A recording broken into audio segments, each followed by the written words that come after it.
Good morning or good afternoon. My name is Shirlika Brown. And I'm Sebastian Valmont, and we are the co-founders of ReCIRC, a leading certified B Corp in sustainable packaging. ReCIRC was born out of necessity to address the issue of contaminated recycling. Contaminated recycling is when product is left in your bottles or tubes because you're unable to fully access the last drop and properly clean the bottle for recycling. Even with our best intentions to recycle, these contaminated bottles end up in the landfill, even if the materials are recyclable, contributing to the emissions of greenhouse gases and underground water leachate. Contaminated recycling goes hand in hand with the residual product waste that consumers experience every day with their standard consumer packaging. We've all experienced the frustration of trying to access that last drop within our lotion, conditioner, and ketchup bottles, which leads to the dangerous method of trying to cut the bottle open to access that last drop. But that changes now with ReCIRC's packaging, which requires little to no behavioral change from the consumer, but an enhanced product experience that ensures that they now get their money's worth with every purchase while reducing contaminated recycling. And on that note, let's see what consumers are saying. How do I clean this out for recycling? I don't know, how do you can't see inside. So once my makeup or my shampoo bottles are empty, I just recycle them. And So you do recycle them? yes, The makeup and stuff. Do you clean those out? no. I throw it away. I throw it away. I throw them in the trash, but I feel like that's not the right answer. While there aren't a ton of hard facts on cosmetic packaging specifically, over 40% of plastic use is for packaging products, and only 14% of the world's plastic packaging ends up being recycled. According to the EPA, around 25% of landfill waste is made of packaging. Slightly changing your routine to avoid contributing to landfill can have a huge impact. I don't always know what to do with the bottles and containers and things after they're done. And I'll be honest, it's super hard to clean lotion out of a bottle. I don't care who you are, especially when you can't see the dang inside of the bottle.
Our path to commercial growth is to license, manufacture, and joint develop our patented zero waste packaging for brands who are committed to 100% reusable, refillable, and recyclable packaging by 2025.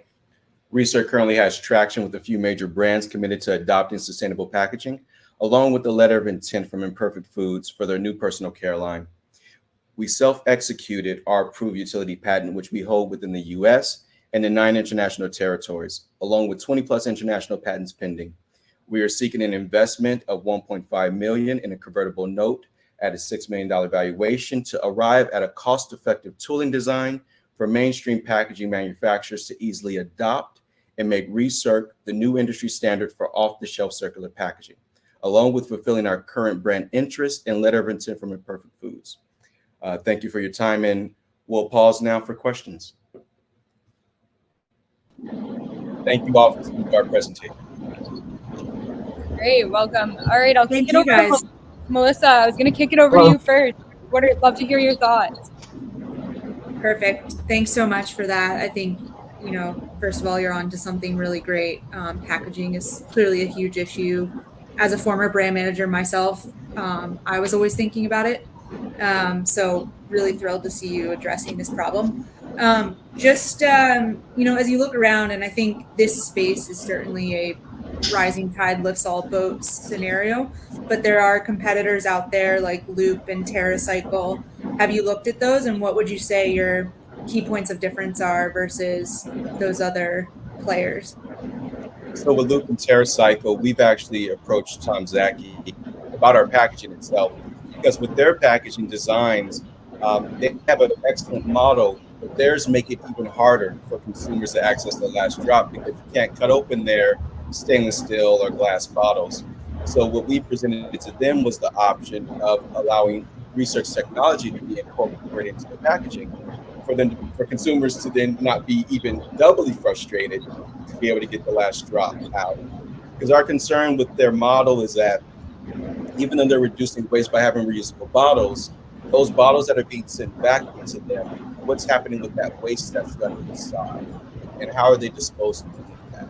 So Loop did have an interest. We're actually engaging with Loop right now in regards to adopting our bottles. They want to see about 25 prototypes that they can test in the supply chain in order to see if it falls within their structure. And they also sent over a joint development agreement, which we could talk in details later if you all have an interest. But with them themselves, they really want to test it out to see how they work in the system, which is why we're raising funding to provide these prototypes. Because initially our goal was just licensing, but as we're now engaging with brands, their whole interest is to test it out first before they license. So we're kind of becoming now new manufacturers, which we have like Mohan in play, which has vast experience in design, to now figure out how do we manufacture something that we initially take a license. Did that answer your question? Definitely. I mean, yes, and that's great that you're, again, I think there's so much, it's such a blue ocean space, and there's a lot to address, right? So it's great that you're speaking to one of the largest players in reusable packaging. That's fantastic. Great. Thank you, Melissa. And I'll kick it over to Olivia. Olivia, do you have any questions for the ReCIRC team here? Yes, too many. I was wondering if you could elaborate on kind of the circularity element of what you're doing, and ultimately, how do you disincentivize consumers from taking that reusable bottle and throwing it back into the landfill? Are there other mechanisms that you're using? Are you setting up a take-back program? I was wondering if you could share more. Excellent, outstanding question. And that's what we were thinking about. We're like, even though this is a fancy bottle and it's great and people will love it, it can still end up in the landfill. So right now we've our sustainability advisor, which is Eric Hudson, the CEO of ReCIRC, we're currently working with him now to engage with his Give Me 5 program, which is the take back program that they established with Whole Foods in order to take back certain 5 plastics. But we're now working with him to engage to create our own in-house system for ReCIRC bottles, as well as we're also looking to do that with refill pouches, to where consumers can refill the bottle with pouches, but we don't want those pouches to end up in landfills either. So we're adopting sustainable programs in order for those to be reclaimed back as well. On top of, we're in discussions with ReCIRC to create a refill station. So one of the things, basically, they have relations with Whole Foods with their current product. Right now, we're engaging to see how can we do a pilot test with one of the Whole Foods private labels to do a refill station with ReCIRC bottles there, to where it's like a full circular system. Because we know this takes a systematic approach.